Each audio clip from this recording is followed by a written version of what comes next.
Welcome to Nerds at Church, a podcast about nerdery and the Bible. I'm Pastor Kay, and I use pronouns like she and her. And I'm Pastor Emily, and my pronouns are they, them, theirs. And I'm Pastor Lisa, and my pronouns are she, her, and hers. In this episode, we'll discuss the 18th Sunday after Pentecost, also known as Lectionary 26 or Proper 21, which this year falls on September 26th. We do have a couple content notifications for this episode. One is that we do include examples of ableism and exclusion in our conversation in the deep dive. And also, we talk about the Olympic gymnastics abuse investigations when we discuss the gospel reading. Check out the episode description for links to the Bible passages and other references we make in this episode.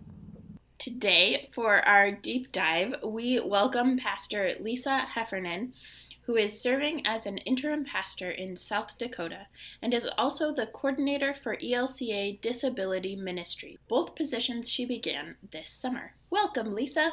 Hi. Yay. Lisa, this week one of the common threads through our readings is the question of who is included and who is excluded, or who counts, you might think. We wanted to have you join us because you know a lot about exclusion and inclusion, especially in the church. Can you tell us how you've come to learn so much about that?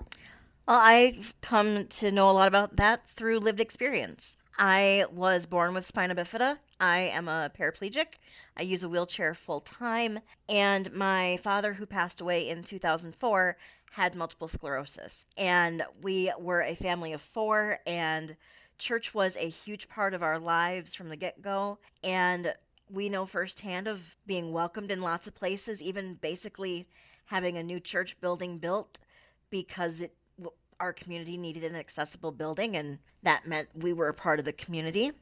And other places just saying, sit in the back, things like that, or struggling in call processes to have congregations invited to think about what does accessibility mean when their potential pastor has a disability, and how does that accessibility extend not just from a leadership position but to the congregation they serve.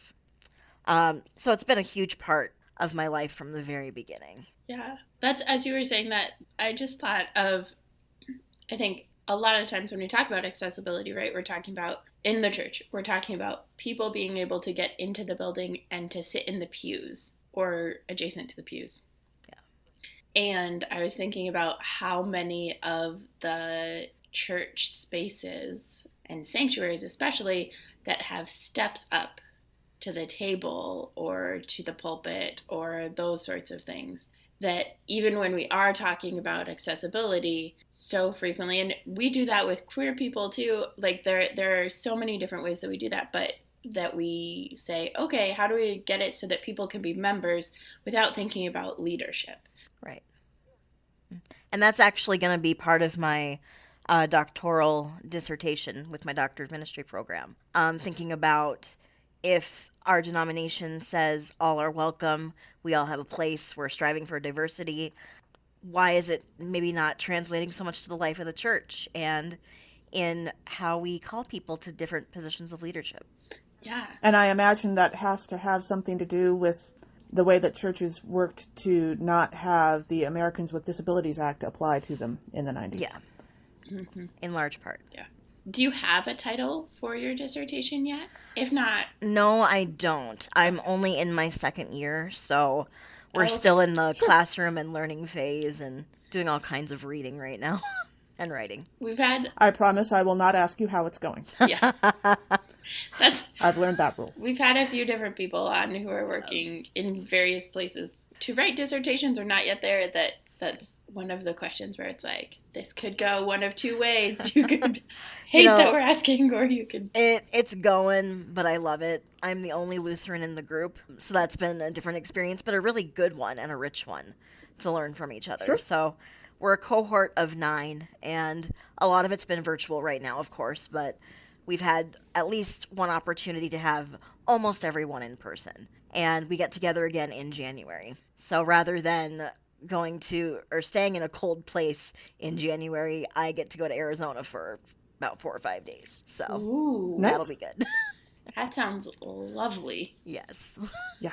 So as you were talking, one of the things that we kind of got a little bit into is the distinction between intentional and unintentional exclusion, right? I think there are times where we, in any group, intentionally exclude people. I think of the vagina monologues when I did them in college, and like there was an intentional exclusion of people. And for some of that, it was good, and it was good exclusion, and some of it was problematic exclusion. But there's Sure. also ways that it's unintentional, right? People just don't think of it. So I'm curious if you have some insights you could share about kind of what those different ones look like, and if there's a different response or a different thing that needs to happen when those exclusions are kind of like brought out into the open. What I come across most often is unintentional exclusion. It's people who have maybe made a little bit of effort to make a change for access, but they have maybe not consulted the person who has the disability to see what their needs are. They've just thought they're doing the nice thing to make it better, and in the end, it often doesn't work. So they're trying, but it still is a form of exclusion because you aren't a part of the conversation in making the thing accessible, whatever that might be. Or it could be simple things as you want to have an outside service for your congregation, but maybe you don't have really accessible seating, or you aren't thinking of folks who can't be out in certain types of climate because of autoimmune issues, things that just get forgotten about. Yeah. Then you have intentional exclusion, and I think some churches try to worm out of it when they say something's too expensive to do. If you want people with disabilities to be part of your community, you can figure it out. There are resources available. And so I think it's helpful to have leaders with disabilities kind of help congregations along the way too. So instead of just being angry all the time and not wanting to help make things better, maybe helping guide congregations is a good alternative. Be mad, rage against the systems that make things inaccessible, but learn how can you help make things better too. Yeah. I have for a long time talked about it as my role as a white, mostly able-bodied queer person who is a pastor. Part of my role at any given congregation is to make it so that that congregation is more likely to call someone after me who is different from me. So it could be as far as making it more accessible, or a person of color, a person whose first language is not English, but to do those pieces of the work so that and then also expecting that of other pastors, right? Where they will do that work to get me in the door. But the leadership is key in that, to be able to be clear about the purpose and what it means to be the church, and what it says about who we are as a congregation or as a church body when we don't do those things. Right. We put our money where our values are. Exactly. And there are situations where ministries and congregations really are struggling, but I've seen struggling congregations go, okay, we can't afford to have a contractor come and do this thing, but we have woodworkers in our congregation who can, who are just as good. And that's a beautiful thing to see too. I was very fortunate in my first call that there were some very talented folks there that made a two-step chancel into a platform with a ramp on one side and left the two stairs on the other with a railing. And now that I'm no longer there, I still can rest knowing that some elderly folks in that congregation or people with some progressive disabilities can still participate in life there. Yeah, that's beautiful. Yeah. Sure. Well, and then there's a slightly more nuanced version of that, which would be the difference between making space for a person, which you already spoke to, or truly making them welcome. Yes. And the example that sprang to mind for me is I have several friends who are either celiac or need to be gluten-free for various reasons. It turns out you can actually be allergic to gluten, and that's a separate thing from being celiac, which I did not know before. So both effects are terrible, but they're terrible in different ways. So they've given me the example of offering gluten-free communion is one thing. Having the gluten-free communion handled correctly is a second separate thing. Absolutely. And then are there gluten-free snacks at fellowship when there isn't a pandemic and you can have fellowship? Right. And those are three very different levels of trying to welcome people. That's very true. Does that sound familiar too? Yes, it does. You know, when I was a kid before the church building was rebuilt, I could go all over that sanctuary that I wanted to, except up the chancel steps. But when you're 6, 7 years old, you're not too concerned about being able to do that always. But getting downstairs to the basement for fellowship time or even some Sunday school classes didn't always work. And even my dad, who went from walking to crutches to a electric wheelchair to a head controlled chair, there was no way if that new building had been built that he would have been able to participate fully. And up until his last years, he was on different boards and a Sunday school teacher and did all kinds of stuff. So it really showed us that building that new building was a priority, and they made it fully and completely accessible. So we went from, okay, you can go to church here, to being a part of the community once that new building was built. Yeah. So my uncle had MS as well, and my cousin does now, and another aunt of hers, like that particular nook of my family, and the different ways that it has shown up and the different ways that it is connected with church. And it's a little bit different in that I think that part of the family is connected somewhat to their Catholic faith, but it not necessarily in the going to worship every Sunday kind of thing that you, it sounds like, grow up with. But I also remember the spaces where the church also, there's the like, is it accessible? Can you come? But also, when you can't come, what are we doing? And so I remember my grandmother was a Eucharistic minister, and so she could bring communion to people. And my memories of my uncle, I don't think he could even move his wheelchair. He could like type things out by his eye movements. But my grandmother would bring communion, and that would be the only thing that he actually ate. Everything else would be through a feeding tube, right? And then I remember, like, when she was dying, a priest came once to see her, and that was it. And she was in the hospital for about a month. And so, like, those spaces of how are we not just, like, welcoming people if they can make it to the building, but when they can't, what does that actually look like? Which I imagine is another layer in... Well, and a layer that adds to that from my perspective is, how do I, a pastor with a significant physical, visible disability, maintain contact with the members who can't be present physically because of their own circumstances? So a lot of my ministry in the past, when I was full-time in a congregation, was connecting to people by the phone. And when some instances came about that were maybe longer term, a few times we used a set of ATV ramps that I have to get me into and out of a home, or calling a church member to say, hey, can you help me get up these couple steps into this family's house? So finding a way, and that was always something I wanted to do better. But a lot of it was through phone and other kinds of communication that way too. And relying on lay visitation as well.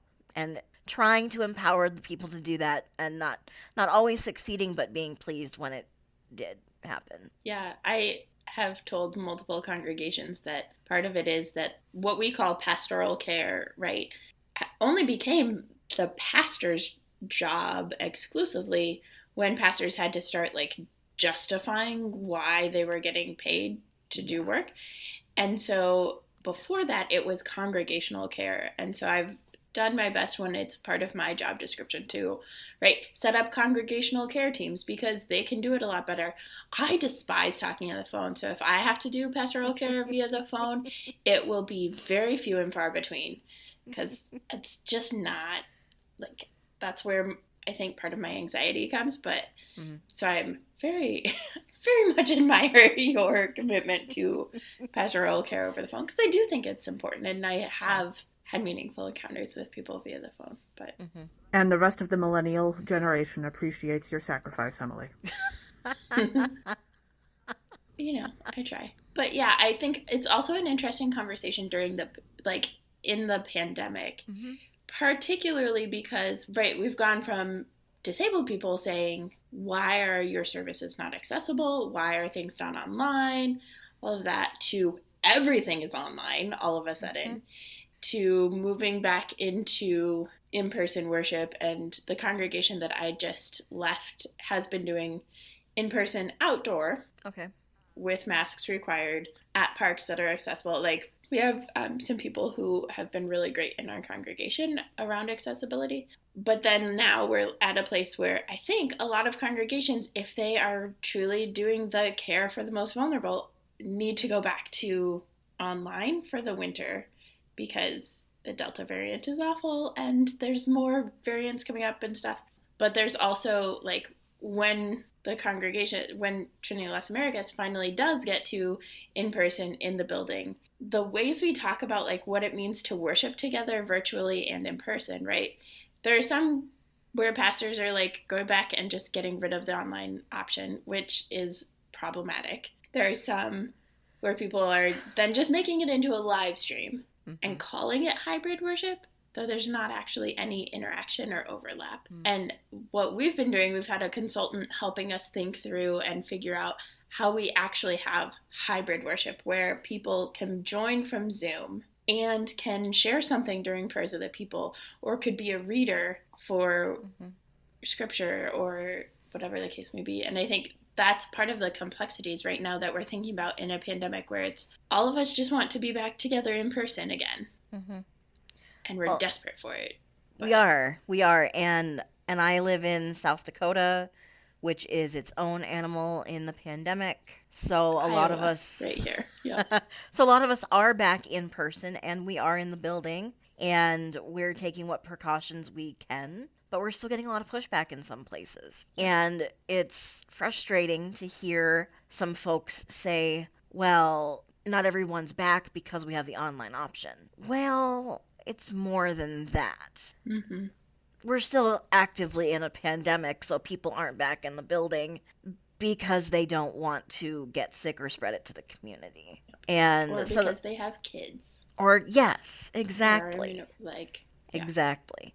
And I will say, when you do first come back, whether it was my prior congregation or the one I'm currently at, that first time back when you have a lot of people at full capacity, it's a little nerve-making. It doesn't feel good at first.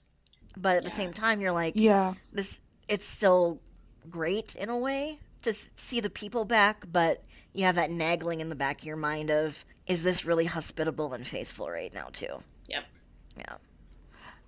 Yeah. My experience has been unusual because I was unemployed for the first round of the pandemic, and I started at my current place in the middle of May. But the conversation of, okay, so by our behavior, who are we welcoming, has been one of the most difficult ones that I've had with congregations before. And especially because so many of these decisions have been turned into political catchphrases. Yeah. That's here in Iowa, we had a mask mandate ban.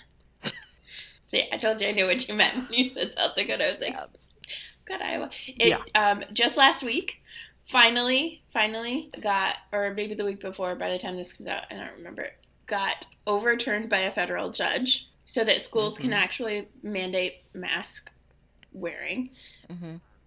2 school districts in the Des Moines metro area have done it.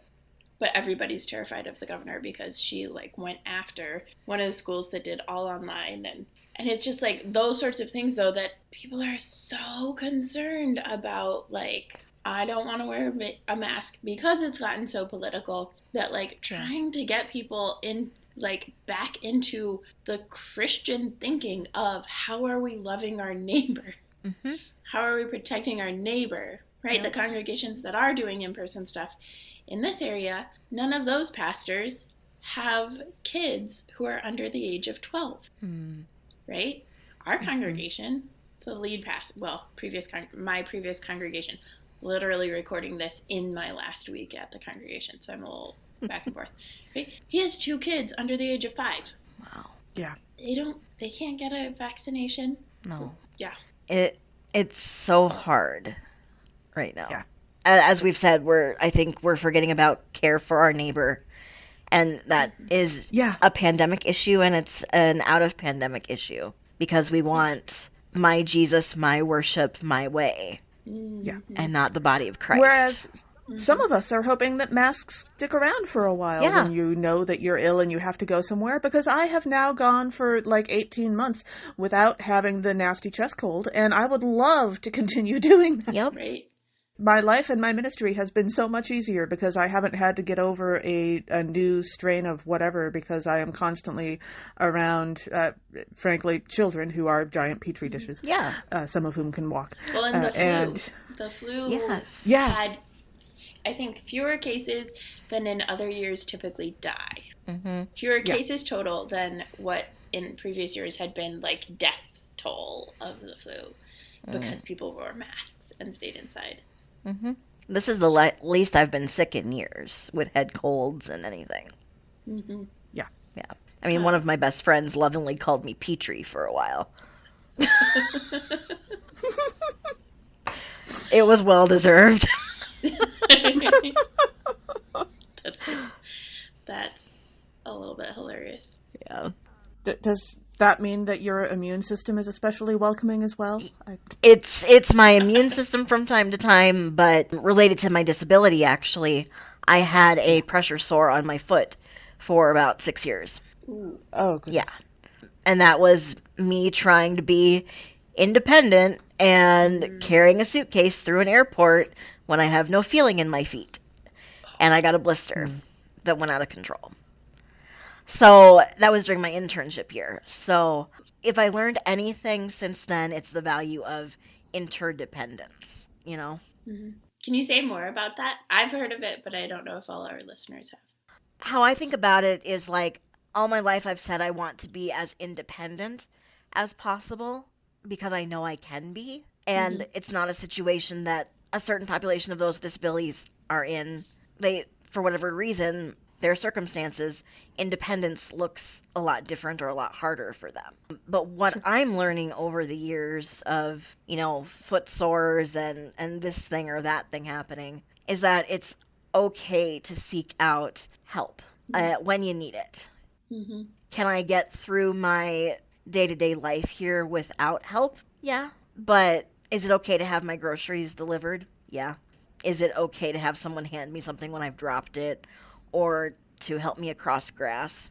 Yeah, that's okay. It doesn't mean I'm any less of myself or less of a leader. Yeah. And I think I have absorbed that more since my internship year, because that was something we talked about a lot. That's a really good point. I think I have thought about that. So my mental health stuff is such that sometimes it can get hard for me to food myself. Mm. And I just I can look at a fridge full of food and I'm just there's nothing to eat. I know that there is food to eat. I just cannot get myself. And so that's been, especially as I've been leaving congregations and getting ready to move and all of those things, it was it is okay to in fact get a Grubhub membership. Yes. And get Grubhub with the frequency with which the membership saves itself money. Mm-hmm. Yeah. Absolutely. In order to keep eating in this moment. Yeah. Yeah. Or with the community that I'm in right now, I have a burial on Monday morning. Instead of trucking myself out to the cemetery, I might call the paratransit bus and have it drop me off and come get me. And that's okay. Mm-hmm. Yeah. Yeah. And sometimes there's a fear, I guess, of that looking poorly as the pastor needing public transportation, both self-perception and outer perception. But I'm learning to care less about the outer perception as long as I'm doing my job to the best of my ability.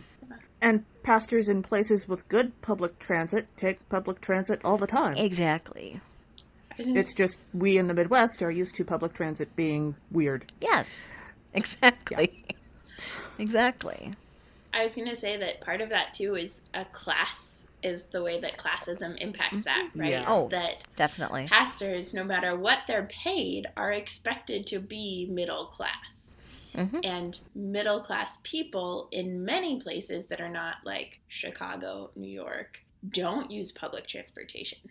Right. Yeah. We have our own cars and we drive our own cars, and that's how we get places, and the church pays us, reimburses us so that we are the church's credit card, and right, like all of those different teeny tiny things that especially get augmented right when we think about the laws regarding like the caps of how much people can have in their bank accounts if they're on disability, or whether or not they can get married. Yeah. Or if we qualify for loan forgiveness, categorized as a disabled person, but technically we don't because we can still work. Yeah. Yeah. It's a very weird life being in the in-between with disability and aid and benefits and help. It's a weird place to be. I think in this conversation that we're having on inclusion and exclusion and who counts and who doesn't, it's reminded me of the conversation that Kay and I actually had last week. We talked about childism and children in worship, and the distinction between being, Kay, I think you said it best, it was like, are children window decorations, or is worship designed for children? Or with children in mind? Yeah. And I think that's another piece of it that I notice as someone who these days is visibly queer, right? Is it that you want me to be a window dressing to prove that you're welcoming, or do you actually like have me in mind when you are designing programs in worship? And I wonder kind of how you can, like when it comes to that sort of a question, how you can tell the difference, or kind of how you navigate that. The best example I could give is maybe where I'm currently serving. There's another wheelchair user who, there's a few that use wheelchairs in the congregation, but another one who's very active in the life of the congregation, who I happen to know from years and years ago. And they are not just around in worship, they're on major decision-making boards, they're at different events, they're leading things, and I don't for a second get the sense that it's a tokenism thing. It's truly a welcoming and inclusive thing. Other times, when it's maybe been the opposite, it's not necessarily church, but my high school, when I was, I don't remember what year I was, maybe a junior, wanted to have a mural put up that showed the community celebrating our school. And guess who was the token model of a disabled person? You were. Me. Yeah. So there are things like that. And you know, I think it's great that our worship books have in the front of them now, when they show groups of people, someone who uses a chair or another depiction of a visible disability. That's great. But I want to see it more in the active lives of our congregations beyond worship. And that's my goal with my work with disability ministries and my doctoral program is, how do we get there more? We're doing a lot better, but we've still got a long way to go. You know, we're not just in worship for an hour and then we're not talking to the church till next Sunday. You know, we're here. And not just to receive care, but to give care too.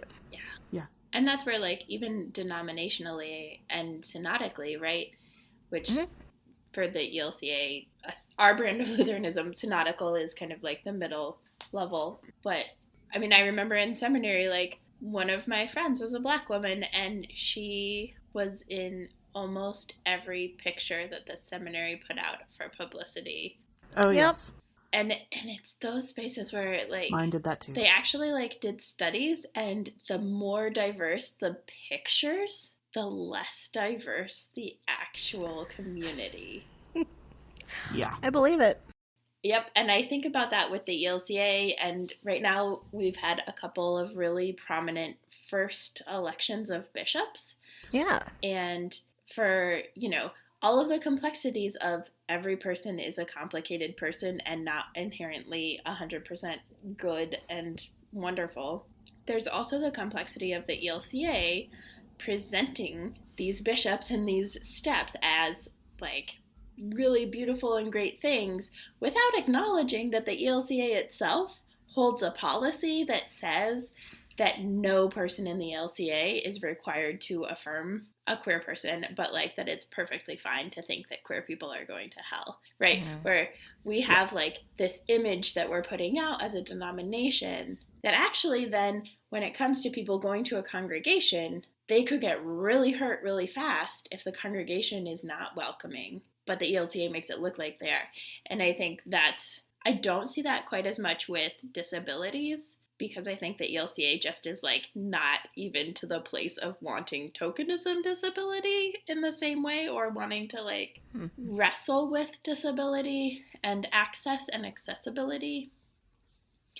But that might be a little bit more of an... I think it's from my perspective as both a rostered leader in the ELCA and an employee of Churchwide in the job that I'm in, I can see where we are now having more of an opportunity to do that authentic inclusion and lifting up of folks with disabilities in leadership. I think in the past, years ago, it was, why would we even want to call someone who has a disability? We can't even fathom that. And now it's well, how can we? But we're still wrestling with lots of congregations that go, well, why would we? Yeah. And so there's a lot of push and pull and struggle there. But I'm hopeful on the disability end of things that there is room for growth and change. And I know that being a coordinator for a program about disability as a person living with a disability is a big deal and very important. Yes. But I don't see it as just a token thing. Yeah. And I don't think that's their intention. But that's only from my experience, too. I can't speak to others' experiences from queer experience or person of color experience. I just can't. Because that's not my perspective that I come at as a human. And it makes me really sad that we are saying so much we want to be inclusive and do so much good and be the full body of Christ, yet you look at however many of our churches and it's just, we're not there. Yeah, we're not yet practicing what we preach. No. Yeah. And that's what is kind of driving my dissertation work. Is I was seeing the ELCA like move forward talking about race and sexuality and gender expression, but not so much about disability right now. And I didn't want it to be a competing thing. I want us to work together. Yeah. And that's a part of like my job description is intersectionality. And so I'm really excited to be making more ties that can hopefully move us all forward together. Yeah. But until there's congregational buy-in, we're stuck. Sure. Yeah. I think about that and like the changes that have been made to to get rid of vision and expectations, and the changes that have been made to definitions and guidelines for discipline for rostered ministers, and the ways that they have and have not taken into account disability and accessibility and what it means to be healthy or whole or to have like who has access to marriage as a feasible option and who doesn't, both in an emotional spiritual sense but also in a practical survivability financial sense. Yep. Yeah, absolutely. Absolutely. That is a growing edge for I think most churches, most denominations, but definitely as the three of us are ELCA pastors in the ELCA. Yeah. There are so many committees that we have that govern who gets to do what and who gets to make which decisions. And those committees are so often not given any education whatsoever on what it means to be truly inclusive and welcoming, or what it means to welcome a person from a different culture or from a different ability standpoint or from a different sexual orientation, etc. And that leads to the stories that we often hear of how those meetings go horribly, horribly wrong sometimes. But yeah. There are so many tangents I can go on as a leader with a disability, but I guess I choose to look to hope. And yeah, we're all messed up and broken and what have you, but I hope that we can, live as we preach, Sure. Yeah. Because people will say, oh, Pastor, that was a great sermon. Okay, but how does that sermon impact your day-to-day life? Or how does that workshop on disability inclusion impact your ministry? Yeah. So. Yeah. How are you thinking differently about accessibility right now than you were beforehand? Exactly. And I'm so appreciative of my team that I work with, because it's me and 4 volunteers, but we each have a different either allyship or lived experience with a different kind of disability. And where we don't have experience, we're open to learning and growing. And one thing to speak well of my synod here, they've really gone to bat for me as a leader with a disability. They really have. But the thing that about shocked me out of my seat one day, maybe a year and a half ago now, my bishop called one day. And anytime your bishop calls, you're like, what's going on? We were getting ready for our spring theological conference that my former conference was supposed to lead that got canceled because of the pandemic. But they were talking about a theme, and a theme for things coming up for the synod. And they were talking about, walking with Christ, going with Christ, whatever. And she goes, but I realize that term walking is really ableist. I want to know what you think. And I was like, oh, wow. Huh. And I think that conversation was possible because she's a good leader, but also because we got to live in relationship with each other at the church-wide assembly the summer before. And so she got to see firsthand some of the things that I deal with. Yeah. And without that relationship, we wouldn't have been able to maybe have that inclusivity and conversation and other conversations that have happened since then. So I'm seeing a real investment in my synod leadership in inclusion with disability, knowing that we still all have a long way to go. But I'm very thankful for them in that regard. Yeah. Yeah. And in this search for a new call, they've been really good too. I don't want to sound like I'm, uplifting where it's unnecessary, but for myself, I can't be stuck in nothing's right. I want to affirm what we are doing right and call us to account where we're not. Yeah. That's one of my perpetual struggles. It's easy for me to get buried in everything is awful. No one is doing anything right. Easy.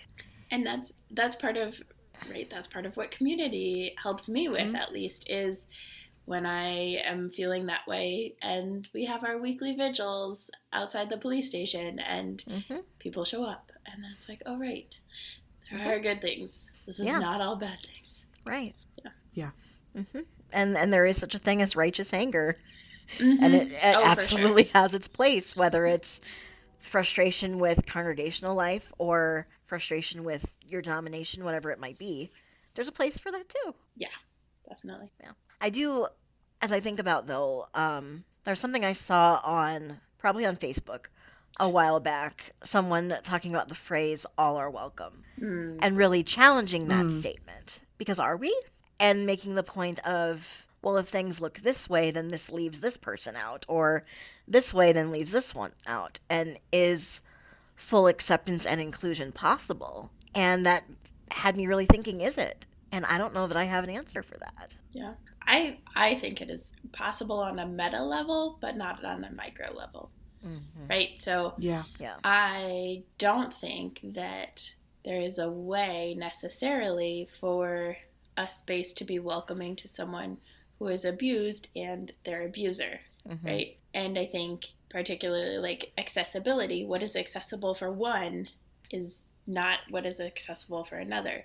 Right. So contextually, like a congregation, I think has to in some ways like cast their lot with a particular group, but also that it's okay in your context. What are the accessibility needs? And how do you manage that? And then another congregation will have a different context and be able to have different accessibility needs. And another congregation will have a ministry that's intentionally with people who have been abusive and helping and supporting them in not being abusive. Right? That we can do that on a macro level. I don't think we always do, but we can. We can, yeah. You're right. And recognize the limitations of micro on a micro level. It's like how accidentally sometimes one congregation in town will be the congregation for people who have therapy and support animals, like dogs, and then the other congregation will become the congregation for people who are violently allergic to dogs. Yeah. Or that kind of thing. And it reminds me of when we share community worship services. And just because the community needs a Thanksgiving Eve service or a Christmas Day service or whatever, doesn't mean that every single place has to have their own. Sometimes you can share. Right. Absolutely. So really, this just takes us right back to kindergarten and learning how to share. So much of it does, though. Yep. Yeah. One of my favorite, it's not the scriptures for this week, but the Isaiah image of the banquet and the shroud of darkness being lifted and everybody being able to come to this mountain. I'm like, okay, yes, but when and how do we get there? And we can't get there by ourselves. We mess it up too much. Yeah. But that doesn't mean we don't do anything either. It's frustrating when congregations are willing to do nothing for inclusion, whatever that means in their context. It's disheartening. Yeah. Yep. Oh, we don't have anyone who needs that. Yeah. Well, you don't know who's moving to town next week, do you? I've had that conversation so many times. Also, Yeah. maybe there's a reason you don't have anyone who needs that if you Yes. haven't been providing it. Exactly. You're not just planning for the people who are already there. You're planning for the people who are coming. And for yourselves, because frankly, you're going to get old and not be able to use steps when you're 90. Right. Yeah. Yep. I mean, for all the semi-liberal mainline Protestant congregations like to complain about the non-denominational megachurches, the thing that non-denominational megachurches do is they make sure, generally, that they are able to physically welcome people. I have been to a number of them, and they all have wheelchair ramps. They all have buildings that meet modern building code and therefore allow people throughout the building, that kind of thing. And then I would want to take a deeper look at what they say theologically about those with disabilities. Because I've definitely been that junior high school kid that is tugged to the front of the group and, you know, prayed over for healing, whether you wanted that prayer said for you or not. Oh, God. Yeah.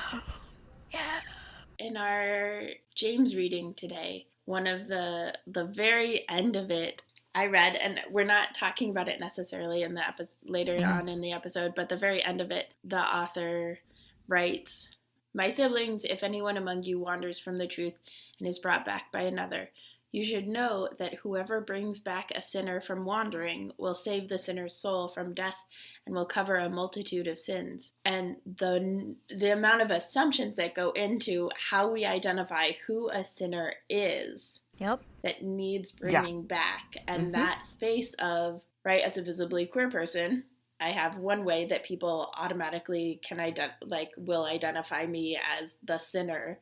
But like you were saying, right, where it's, we have to pray over you and heal you. And it's like, that's not consensual at all. No. Or, you know, in other texts talking about who sinned that this person can't see or walk or hear or whatever. Is it the parents? And how that still translates into today. And my mother's own struggles with have an adult child who has a disability. What did I do? Well, you know what, Mom, you gave me a pretty dang good life, so deal. But still not dismissing the grief, too, of no one wants a kid who's seemingly sick when they're an infant, that kind of thing. Yeah. But, yeah, it's real awkward being pulled in, like, in the middle of your high school hallway and asked, can we pray for you? Yep. As an aside, I did have someone do that to me when I was in early high school in my home church. It was a family's granddaughter who came to visit. And she asked if she could pray for me, and I was like, sure. And apparently in the middle of the fellowship hall in that moment was the time to pray for me. And very occasionally, if I'm cold or if I've hit my foot on something, I'll feel a muscle twitch. So nothing happened right then as she was praying for me, but I transferred into the car to go home, and as she's heading out to her family's car, my leg twitches. And I just started laughing because I knew exactly what the problem was, but I was fighting that urge to roll down my window and go, hey! I felt the twitch. I mean, yeah, you have to have some kind of humor when those things come about. Yeah. And it just depends on where your line of what's okay and what isn't okay to joke about is, too. And I know of some people who, when somebody says, "Can I pray for you?" they're like, "Actually, let me pray for you first." And then it's like this whole like turning the tables thing that's like really brilliant. But yeah, great. it does, you got to be in the right place. Mm-hmm. And Yep. space to do it. Yeah, you do. So, Lisa, any other thoughts on life, the universe, and everything? I don't think I have much else just to say thank you for asking me to be on. And if you follow stuff with the ELCA or don't, I'm involved with Disability Ministries, and we have some great things coming down the pike. So, things that we'll be really proud of to share. So, Thank you so much for joining us. You're very welcome. Yeah, thanks, Lisa. And now, as we dive into our readings for this episode, our first reading is Numbers chapter 11, verses 4 through 6, 10 through 16, and 24 through 29, because we like to be complicated. The Israelites complained to Moses and God about the monotony of manna, and Moses complains to God about the Israelites. God's gift of prophecy to the elders leads to unexpected new prophets among the Israelites. Side note, I want to point out that Monotony of Manna would be an excellent praise band name. Oh my gosh, that is fantastic. I was thinking about it and I was like, that's alliterative. I like that. It sounds good, but did not think band name. And now Monotony of Manna, if you create that band name or name your praise and worship band Monotony of Manna, let us know, because we will definitely shout you out on a future podcast episode. In this passage, one of the themes that I noticed was the idea of gatekeeping. And Lisa talked about it a little bit, right? The idea of why would we let those people in, let those people be our pastor. Yeah. And in this, it's why would those two elders be allowed to be prophets when clearly they've been given the gift of prophecy? Yes. And I was thinking about the series called The Expanse. And there's this point at which this giant ring is created in the outer solar system, and there's a gatekeeping that starts to happen of who is allowed to go through the ring. First, it's nobody's allowed into it, but then also like adding that is who is allowed to go through the ring, who is allowed access to the ring, all of those things. And it's interestingly, it's partly the people who are most marginalized who then become the gatekeepers, because the only way for them to keep the little bit of power they have is to be the gatekeepers for everybody else with more power on getting through the ring. And I think that parallels something that happens in real life when people who have experienced marginalization wind up gatekeeping other people because they need what they have, and that's the only way they see to hang on to it. Mm-hmm. And that's right, like one of the counters to that, as Lisa mentioned, is the idea of interdependent, right? The recognition that we are interdependent, that we depend on each other, is part of what resists the pressure to become a gatekeeper. The theology of scarcity, of, no, this is all I have, I must cling to it with my every last breath. Yeah. Which is usually how you wind up becoming a supervillain, I'm just saying. But... Truth. Don't become a supervillain, please. Yeah. Or at least if you're going to become a supervillain, like, have a nice costume. Come on, let's have some, excitement. I'm just saying. Yeah.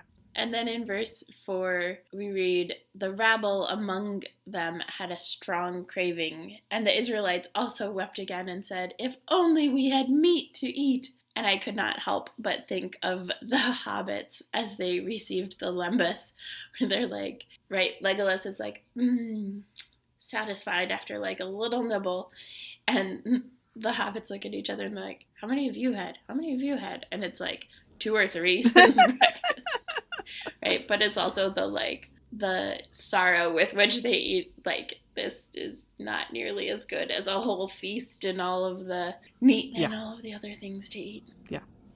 Well, and on that note, when I read verse 5, we remember the fish we used to eat in Egypt for nothing, the cucumbers, the melons, the leeks, the onions, and the garlic. So I was not really into the Redwall books when they were popular, but I have since met a bunch of people who have told me that they specifically tried out vegetarianism because of the descriptions of the meals in these books, which were all vegetarian, because the characters were all very tiny animals who are vegetarian, rodents and so forth.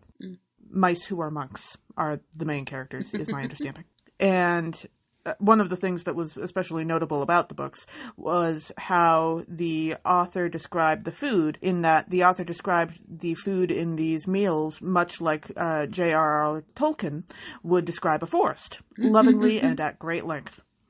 And so I realize there is a quick mention of fish in this line, but it does seem like the same kind of loving description, which I also, on a more complicated note, realized that this is probably a rose-colored glasses reflection on the part of the people who have just escaped Egypt. Uh-huh.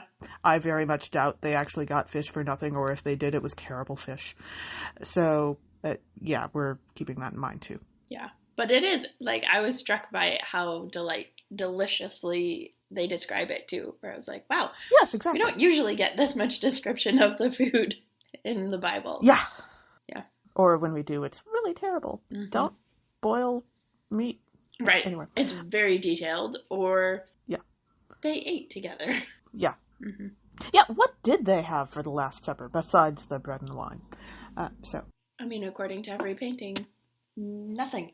Just a bunch of bread and wine. Well, as opposed to, I think John Mulaney had a bit when he was married to his first wife about his first wife asking that question, and then I guess assuming that they were eating turkey, because, Thanksgiving. Why not? So, and then in verse 11 we read, "So Moses said to the Lord, why have you treated your servant so badly? Why have I not found favor in your sight that you lay the burden of all these people on me?" So I kind of get two somewhat nerdy references from this verse. Mm-hmm. One reminds me very much of Jimmy Stewart from It's a Wonderful Life, in that one scene where he complains to his wife, "Why did we have all these kids anyway?" Which, since becoming an adult, I have met so many parents that actually have those moments in real life. Nice. Like, the generation above me did not have those moments in front of me. I'm sure they had those moments, but not when I was around. But my generation definitely has those moments in front of me. Mm-hmm. And then, of course, the other reference that immediately popped into my head was from Wicked. "No good deed goes unpunished." Because it seems like Moses' good deeds have returned him a variety of tasks that he is not especially enjoying, mm-hmm. which is, I think, something many of us can relate to. Indeed. So. Also, I love that you broke into song this time. Yay! I tried. I was not quite on top of it enough to join you in that, but yeah, I do love, I love Wicked. It's a good show. Well, and I was reading in verse 14. I prepared this one in 2 different times, so did not realize that I had 2 Expanse examples in the same one. But in verse 14, when we read Moses' complaint, "I am not able to carry all this people alone, for they are too heavy for me," it reminded me of the scene in The Expanse where Eros, one of the asteroid belts, has been basically contaminated, poisoned, condemned as an experiment by billionaires, which, is not surprising given the world we live in today. But the Rocinante... Oh, billionaires. Right. But the Rocinante, the ship that the main characters are on, is trying to get people off, but they weren't able to refill their oxygen reserves, and so they don't have enough O2 for all of the people that they need to get on, and yet all of the people are there and they will die if they don't get on the Rocinante. And so it's this we cannot carry everybody alone, and this is what we have to do, and trying to figure out those pieces of who gets saved and how, and it sucks. Sure. But hard decision. Because it turns out that having to ration care always sucks. Yeah, causes and you can't help everyone. Moral injury. Not that our healthcare system is currently dealing with that. Yeah, moral injury. Bad thing. Our second reading for today is from James chapter 5, verses 13 through 20. The author exhorts us to pray in every circumstance, with Elijah as an example. So one of the themes in this passage that I immediately thought of as I was reading it is thoughts and prayers. The idea of thoughts and prayers, which so frequently is an excuse for inaction, right? Every time there is mass violence or some mass catastrophe, politicians send thoughts and prayers, when in fact it would be better if they sent money, aid, resources, restrictions on guns, those sorts of things. Policies and laws that actually helped. Right. Yeah. And I think there's a difference between, the thoughts and prayers as an excuse for inaction and thoughts and prayers as a step towards action. And so I think that like dynamic changes things. Yeah. But also like prayer is also more expansive. And so when we think about prayer, particularly in terms of what prayer is, and we talked about this some in our episode for the 7th Sunday of Easter, that prayer can be lots of things. So prayer isn't just the folding hands, bowing heads, but can also be the showing up and taking action and responding and that sort of thing. In the same way that hymns are prayers, action can be prayers as well. Yes, that. And then as we dive into the verses, in verse 14, the author writes, "Are any among you sick? They should call for the elders of the church and have them pray over them, anointing them with oil in the name of God." So there's one thing that I want to point out, especially in light of what Lisa said earlier, is this is, if you are sick, then you call the church elders. Not if someone else is sick, yes, send the church elders on them. So this is, yes, right, there's some consent here. But also this reminded me of the episode of Firefly where this town, like everybody's been getting sick and stuff. And so they like kidnap Simon, who is a doctor, to heal the people in the village because their prayer wasn't quite working. And they somehow... Well, that might depend on what the prayer was for, but yes. Well, yes, but somehow they justify, like, kidnapping a doctor to do what they need done while still, like, being scared of, like, his sister, who they've decided is a witch, and, you know, yes. Christian contradiction. Yeah, like I might say that on the one hand their prayer worked because it spurred them to action. On the other hand, it definitely didn't work because that was not the correct action. Mm-hmm. Like offering him a job would have been an option. Mm-hmm. And sometimes when you ask God for healing, what you are asking for is, or what you wind up getting is less healing of whatever you're dealing with and more the healing of your mind and heart while you're going through it, which at least is something. Yeah, and for some, that healing and wholeness is no longer being in pain, and that's okay. And then in verse 15 we read, "The prayer of faith will save the sick, and the Lord will raise them up, and anyone who has committed sins will be forgiven."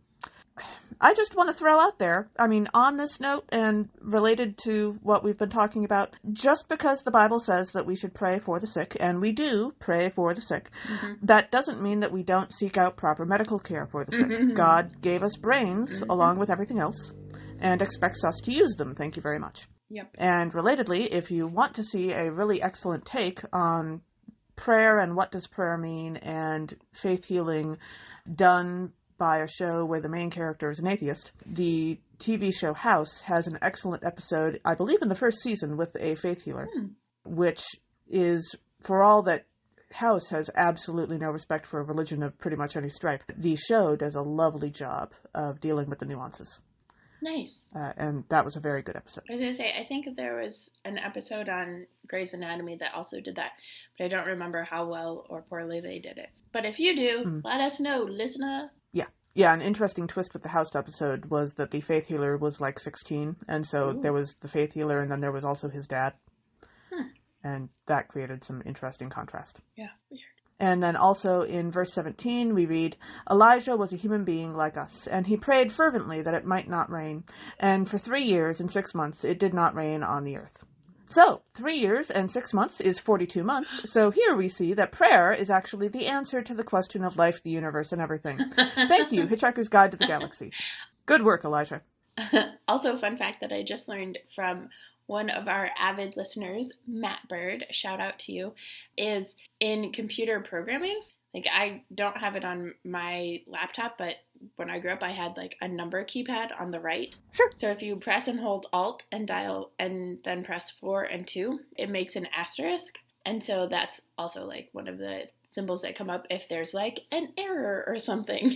And so it's entirely possible that in fact, the number 42, the answer to life, the universe, and everything, was an error. Was just like, error. Which would explain a lot, given the very confusing messaging on the multiplication tables that those books have. Yep. And I was looking at verse 17 and 18 as well, and thinking about Elijah praying first that it doesn't rain and then praying that it does. And it reminded me of a very, very early doctor who episode. So I was trying to go back through and watch Doctor Who from the very beginning, and it's hard because the episodes are sporadic and they don't, like, some episodes have just been lost. But there's one series of episodes where they go way back in time to, and this is a racist portrayal of Indigenous people, but they go back in time and there's like human sacrifices happening, and somebody has predicted when the solar eclipse will happen, and so they're like, yes, God is going to get mad, the gods are going to get mad at us at this time, and then we'll pray, and we need to sacrifice at this time to make it better. But it's actually just like predicting something that is going to happen, and so the Doctor's like, So then it got me wondering if that was what Elijah did, if Elijah was just like, it's not going to rain for the next 3 years and 6 months, and so I will pray for it to not rain. It's a little harder when it's like years of no rain, I suppose. Yeah. And I'm trying to think of what it was, and I cannot come up with the name of it. But I could swear that Whoopi Goldberg did the same thing, either in a movie or a TV episode, where she got sent back in time with a laptop and realized what had happened, and real quick on the laptop, on her, encyclopedia program on her laptop, looked up historical stuff that had happened at around that time, and so she predicted, I think it was an eclipse, and managed to prove to the people that she was, like, magical, and that saved her life or something. Huh. But way to go, Whoopi Goldberg. Of course she would do that. Yeah. And then our gospel reading for this episode is Mark chapter 9, verses 38 through 50. The disciples want Jesus to stop a stranger from using Jesus' name to heal others. Instead, Jesus instructs them to not put stumbling blocks in front of others and focus on their own sins and faults, so they don't lose the sense of who they are. So one of the themes in this episode is responsibility and accountability, particularly in leadership. A couple days before we're recording this, so last week, for the week that this comes out, there was a Senate judicial investigation happening into the FBI's investigation of Larry Nassar, the coach for U.S. Olympic gymnastics, who abused countless gymnasts. Yeah. And so there was this trial happening to, like, he's already been charged, he's in prison for decades, but this one is to hold the FBI accountable for not doing a good enough job in their investigation. And so I just think, those stories were pretty horrifying. Yeah, right. But the, like, responsibility and accountability of leadership, it's not just the initial people who let Larry Nassar get away with all of the things, but then even in the investigation into the harm that he caused, that wasn't even they didn't even do their job to a good enough standard. And so it sucks because the gymnasts and others who are victims are having to relive again and again because people are not being responsible and accountable with their power and their leadership. Yeah. But hopefully at least they've stopped it from happening again. Hopefully. In verse 40, we read, whoever is not against us is for us, which is a phrase I've heard in a number of different settings, but also known as, don't waste time going out looking for fights when you're already struggling. Okay? That's one way to interpret it. And this immediately made me think of the musical Hamilton, because Alexander Hamilton may seem like the last guy to ever teach this lesson, like he was just constantly going out for fights and constantly struggling. That is his life. But in the song Jefferson or Burr, he realizes that even though he and Jefferson have, as he puts it, fought on like 75 different fronts, they are ultimately on the same side in one way. They both believe in standing up for what they believe in. And in that moment, Jefferson is not against him, and therefore Hamilton, for once, exactly once in his life, is actually for him. Yeah, that's fantastic. I read verse 40 and was thinking about Blanca in Pose, because she had this real clarity of purpose, and at a couple points, the like rivalries in the ballroom community were big enough that they threatened to crack the community itself. And Blanca responded with such clarity and poise and pose even, that the community, like, yeah, there's ballroom rivalries, but the competition is the ballroom. The competition is not in life. In life, we are for us because nobody else is going to be for us. And that commitment to being together in that is just beautiful. Yeah. And then in verse 47, we read, and if your eye causes you to stumble, tear it out. So, hey, if you think looking at someone is causing you to sin, then you should stop looking at them, whatever the genders of the people involved are, or lack thereof. It's like you're responsible for your own lust issues. Exactly. But I tell you what, I will be loving and generous, as Christians should be, and so therefore, as an acknowledgement of the fact that it's been a few thousand years since this was written, and we have thankfully had some medical advances in that time, I will give you a little extra space and say that it's okay if what you choose to do here is wear an eye patch until you can get to an actual doctor to have it removed. Rather than just going the whole Minority Report thing and going underground to get somebody who you have no idea whether they have any medical qualifications to do it. That would be a bad plan. No, seriously, go to an actual doctor. Like, I would love to have the conversation where you explain to them what you're having done and why, recorded, like, for posterity, but that's not truly necessary and probably a little selfish on my part. So That's fantastic. Also, don't leave spoiled food in the fridge. That's just rude. But speaking of Minority Report. Oh, okay. I was like... Have you not actually seen that? I don't remember. I know my sibling did, and we have there are different ways in which our family does not do well with blood, and I'm usually better than my sibling, but I remember the story of, like, having to walk out of the theater, so I don't know if I ever actually saw it, or if I just had, like, parts of it described to me, because the eye thing sounds familiar, but... Yeah, that was unpleasant. Yeah.